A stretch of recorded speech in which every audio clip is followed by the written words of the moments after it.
What's going on, everybody? LK here. So today, I want to talk about two main characters that I play, Baiken and Millia. So we had a patch last week. I got to play a lot over the weekend while I was away, both characters. So I want to go a little bit more in detail in what I think they actually did to these two characters and how I feel about the characters after the patch. So in Baiken's case, she didn't actually have a lot of changes listed, but she has some more changes than was let on. So one of the main things is that many characters got certain normals damage nerf. So in Baiken's case, it's going to be off 6k, 5h, and 6h. Funnily enough, apparently her 2H was spared, and of course everyone's close slash is still the same. So as far as these moves, I want to say I guess it's a big deal, but I feel like the one I get the most by far is 2H. Usually in my case, 5H only comes up in situations like, say, this. 6k mostly comes up as a frame trap, and 6h, like 5h, tends to be a punish, but I do get it in some spots like a space traps like this. But I would say the main hits you get with Baiken a lot would be for things like Yozansen, throw, certain jump-ins, far slash. So I don't really feel these damage nerfs that much. Out of these, the ones that I definitely see the most are probably 5h first and then 6k. So then would be Tatami next. So in this version of the game, you can cancel Tatami into Tatami. So a better way of putting it is there's no restriction on how you could use this move now. So before, if there was a Tatami mat on the screen, you could not do another one. So far this change I have not used so much as far as combos. I saw a couple combo ideas, so I was like, oh, this can be something that's pretty helpful. So the main time I actually find myself using this is in spots where neutral can be a little bit ambiguous against a character that can do multiple things. Zato is honestly a really good example where Zato can attack you and Eddie can attack you from multiple spots. So to try to stop them, I would try to use air dash back to Tatami somewhat to try to cover the space. The only thing about that method is when a Tatami mat is on screen, I can't do it again. So now there are spots where I could be in the same position, I could just cover myself a little extra. So then we have Kabaddi also, so both S and H Kabaddi has a proration nerf as well to 90%, so both this, and this, all three. This one you don't get as a starter that much, but the H Kabaddi you get all the time, and it definitely makes you want to review how combo damage is calculated in this game. In the patch notes on Dustloop, they say the proration, and in games like BlazBlue or Persona, they have a proration system based on whether or not the move hits first or not. So there's a proration 1 if you use, let's say, 5H as the beginning of your combo. There's a proration 2 where, let's say, 5H is anywhere else in your combo. But also, despite these damage changes, in my matches, I still felt I was doing the same-ish amount of damage anyway. So keep that in mind.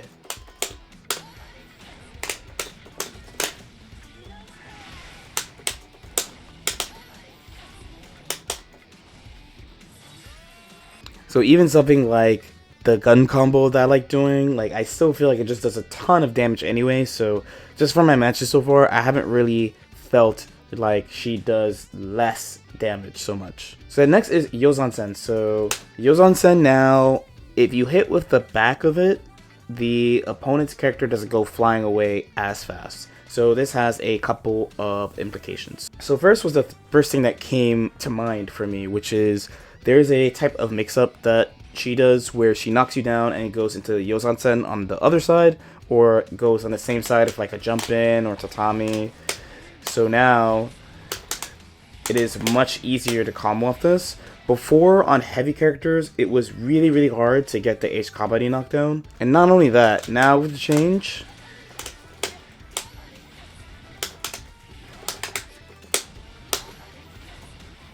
you get to confirm in a way you did not used to get to. You could not actually get there in time before to do like 5k 6h. But this also benefits her another way as well.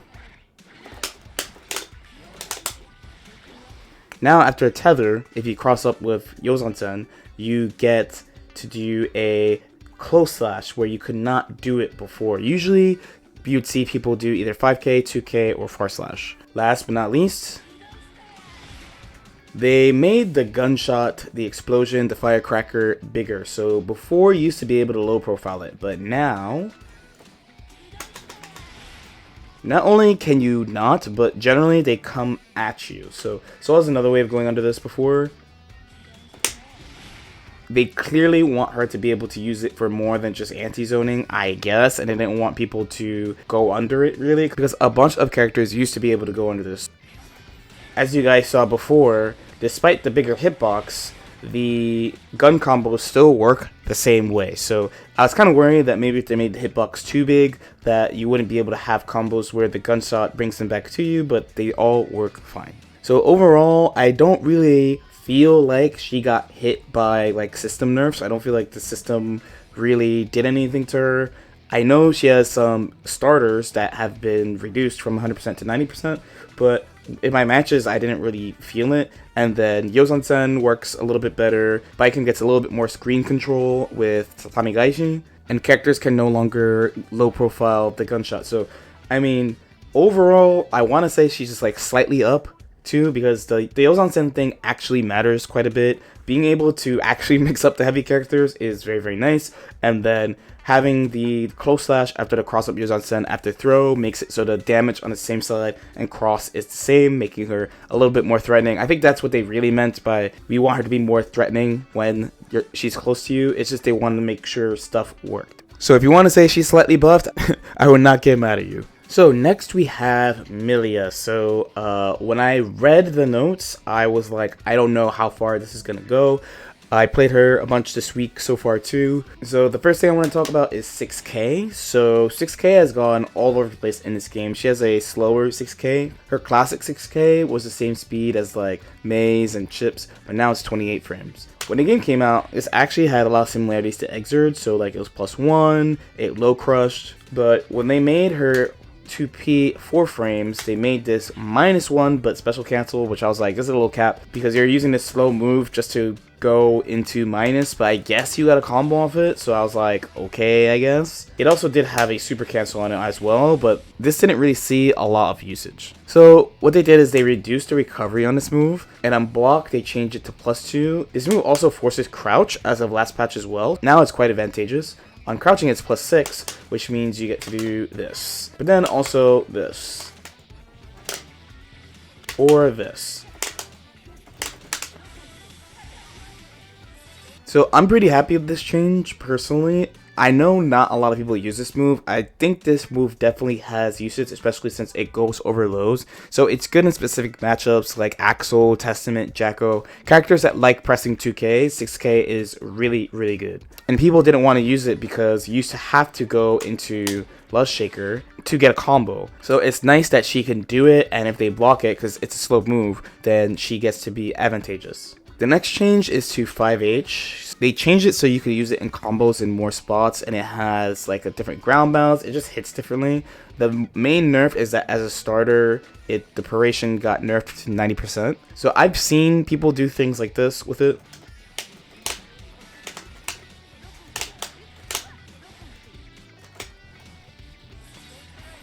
That tumble thing is actually something that comes up with Baiken, where like it is supposed to break the wall, but because you get the bounce, then you get to squeeze in one extra hit, which is kind of an interesting thing. So maybe there's some optimization still open there. I would call this move overall more of a change than a buff, because generally there's something else you could have done in the previous version. I think they're just making it honestly so cases like this are easier to convert, because in the previous patch when you got that, it kind of sucked. You'd see people get like this type of error a lot. But then you get this now, where in a previous version that would probably drop. 2H and 6H also similarly got the reduced proration from 100% to 90%. But 6H is faster now, so that means a bunch of things. So one, this is airtight now, so there's no gap there for people to mash on, and she doesn't have to go into this, which means her pressure is a little bit tighter now. Like, she can fight against FD more ways because of this, which is really nice. Two, she now gets this on crouching hit, just period. So she gets 2k into 6H now. What is the point of 2k 6H? So there is the combo aspect, but you also must remember that her 2k 2D actually has a gap where you can backdash. Against a more woke opponent, you can be reversaled in between the 2k and 2D. That being said, it's not like 2k is vulnerable, you just have to wait. So the nice thing about 2k 6H is you could both cover the backdash that can come, especially if the character doesn't have a reversal. They'll either sit there and take the 2k 2D or they'll try to backdash, so you have a way to cover that. But then also, if you get a normal hit, you get a combo, which is nice instead of being caught in this guard situation. And if you happen to get a straight 2k counter hit, the 2k 6H will combo as well. It also makes it so that she's able to adjust her position a little bit better because she's going to be at a different spot than if she did 2k 2D. But that's more of a minor thing. Then we have the buff to 2D. So 2D got changed from -11 to -8. So one problem Millia had for a while is she had this question of how do you attack people when they have resource sometimes in her advantage state. So here's a simple recording of Millia where I do 2k 2D and I do a mix up and I do 2k 2D again. We know that when Millia does 2k 2D in the H disc, she has a few mix up options. So for example, you could go air dash over. And when you air dash over, she still has more air options after that because she has another air dash. So she can go, for example, cross into low, cross into overhead. She can do same side weight or low if you feel like it. Depends on what type of player you are.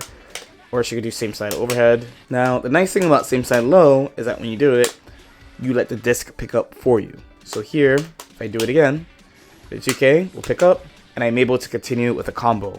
And then on block, if I do 2k, I keep my frame advantage. But if you go over, if you follow up for a second mix-up because they blocked your first one, then it's Millia that has to continue the combo. The nice thing about this is that if this does happen, even though the damage is low, you get to repeat again. But a big downside was if someone had a good reversal, if they got put into this situation and they picked block low, they got a really huge advantage because the sweep could be punished. So rather than Millia mixing you up, it became kind of like a defender's mix-up of, oh, we both know that if you go low, I could reversal. It would be a pretty huge risk to take to go low for basically like no damage, to repeat the same situation, but have like Nago or Ram, Baiken, characters with fast DPs, just mash if they're correct. Especially when getting hit by one of these raw does so much damage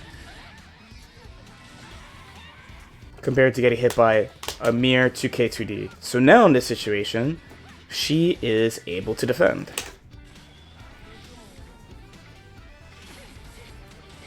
Which is huge for her, honestly. This also makes it so that in spots where if she uses 2k 2D to poke, she isn't just checkmated by another character's reversal super. This also makes it so that if she, let's say, is playing neutral, she doesn't have to commit to the special cancel, which means that she doesn't get checkmated by somebody doing reversal super or DP. So then we have ground throw. So they said they made it so the opponent's character lands universally. So far in my personal testing, I haven't really seen this do anything. So then the next big one we have to talk about is Turbo Fall. So Turbo Fall now takes people out of the corner. So I feel like most people, when they see this change, they think of Leo's white. And with Leo, this change that he got was really good. So I actually think this is a pretty big change. So my first thing that I was worried about was that this type of thing could happen, where Turbo Fall is the mix-up option right now that crosses up, but the disc is crossing you up, right? So that means Millia has to get over you before the disc hits you, which means there's a small moment where the opponent can interact, which is the same thing that could happen in the corner. However, I did not consider how far this would go. The way that Turbo Fall works now is that some small window after she does it, she just pulls you out of the corner. She doesn't like straight up go through you, like lands behind you. It's when she does the move, it pulls you out. So here, I'm already crossing him up, and you can see here, he's already turning around while I'm doing it. So it's not, I have to reach the ground, and when I like reach the ground, she goes through you, it's while she does it. But this means that the move can get a little bit funky, so take a look at this. So here's the Turbo Fall. So Turbo Fall is going to make it so that she could go through the corner, right? So here we have Capel. So here at the Capel, despite her canceling into Capel, I'm already not in the corner. So you can see here that Goldlewis is facing the wrong way. There's a lot of room for trickiness with this. So this is hitting same side, but just to show how the game gets like confused when you do this move near the corner. You don't have to be like touching the corner to do it too.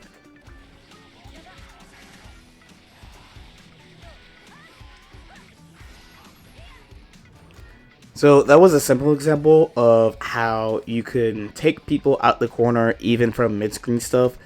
So I personally thought that one of Millia's really big issues is you don't get your best knockdown off a lot of stuff where some characters can. They have nerfed other characters like Leo, for example, from getting their like god situation off absolutely everything. But this does affect Millia a lot because, again, like she doesn't have a lot of life, she doesn't build meter quickly, she builds risk faster than everyone else. So it usually, like, the trade-off was, well, you have these great movement tools and you have this great mix-up tool that you can use to try to keep your advantage state as long as you can. But with Millia, it's like difficult in this game the way they made her. So having this option over wall control without needing wall slump, I thought is a really nice change. There's also this thing that can come up as well that I've seen some people do. I don't actually know how I feel about this yet, but it is an interesting idea. The idea being that you'd get like a wall slump of some type, use turbo fall, and then take him out of the corner like this. Great idea in concept, especially since like her wall slump setups have a lot of restrictions on them. That's why you don't see people do them a lot. So this is a great way to go back into a really good mix-up, which is usually something she can't do that well. So I like it a lot. The main thing is generally that the more hits you have before you do like 2K2D, the more defensive options your opponent could use against it because they fall faster. But also I feel like they've been nerfing some of the things that characters could tend to do. So overall, still very good. And next is the increased attack level of Tandem Top. So Tandem Top, S-Disc, and H-Disc, they've been basically attack level 2 in every game. This means that they have a certain amount of block stun and a certain amount of hit stun. So the H-Disc has 4 more frames of block stun according to Dustloop. So it used to be plus 54, which is a lot, but also the move is pretty slow, so you generally see it in really advantageous situations like this, or like this, are the main times.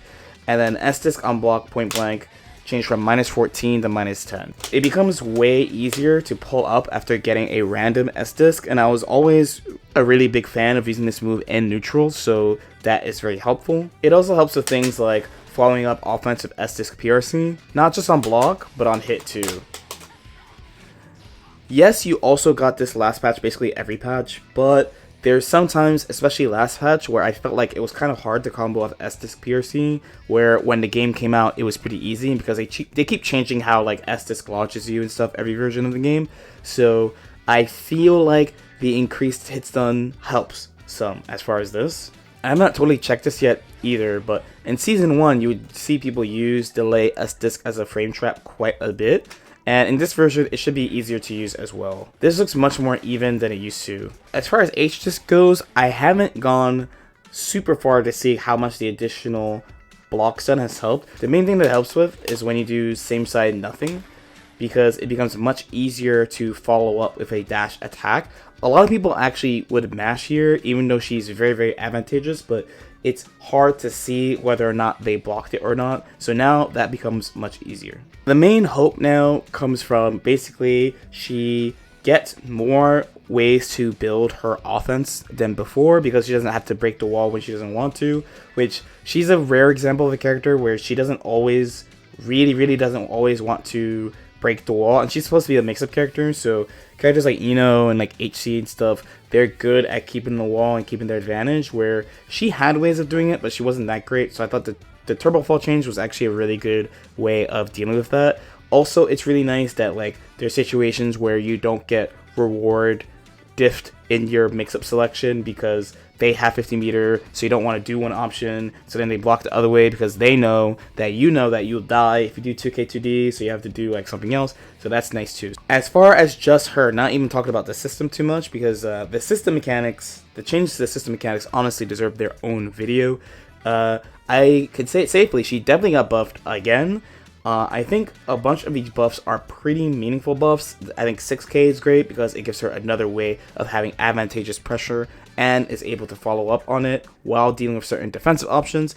2K 2D, I mean 2D is great. Again, not dying for doing 2D is amazing. The 6H1 is a subtle one that most people aren't talking about. I want to say that everyone was like, oh my god, turbo fall, turbo fall, turbo fall, turbo fall. But the 6H one is really nice for a bunch of situations as well. Again, making her offense a little bit tighter, making her a little bit more threatening, which is always what she needs help with. And the disc changes, I think, will enable some more offensive strategies that she did not have before. She's a character that's good at mixing you, but is not good at keeping her turn because she can't get her good mix-ups multiple times. So I think this mix of changes should help her build herself into a character that has a structure that is scary in her advantage state, which is always what I thought her main issue was. The people kept asking why do I think the season 2 changes didn't matter that much, even though she got a bunch of positive changes. And it was mostly that her most advantage state is this and this. And you couldn't keep these looping the way some other characters could if they wanted to. Or there are characters who they don't really loop you in their advantage state, they just kill you really fast. Gold Lewis is out here, he's a great example of that. So I would say like knockdowns like this, for example, are not that great traditionally, or knockdowns like this, not that great traditionally. And they've done stuff to try to make them stronger over time, but it's just usually not that much. Like, you're constantly picking between going into a short combo ender for little damage but strong situation, or pushing the combo, let's say, but then you don't really get that much, and this situation is not as strong as this situation. So I do think that these changes they add should give a little bit more flexibility to how you attack and how you think about reward when you're picking your mix-ups. And on the defender side, that they can't just pick something that will help them hedge their bets so easily. So at least after trying her in matches and looking at the changes, I could definitely say positively that she's buffed. The main question, which is the usual question with Millia, is how far is this going to go? But alright, let me know what you guys are feeling. So as usual, if you have any questions or comments, definitely feel free to leave them in the comment section below. Like and subscribe if you guys feel like it, and I'll see y'all next time. Peace out.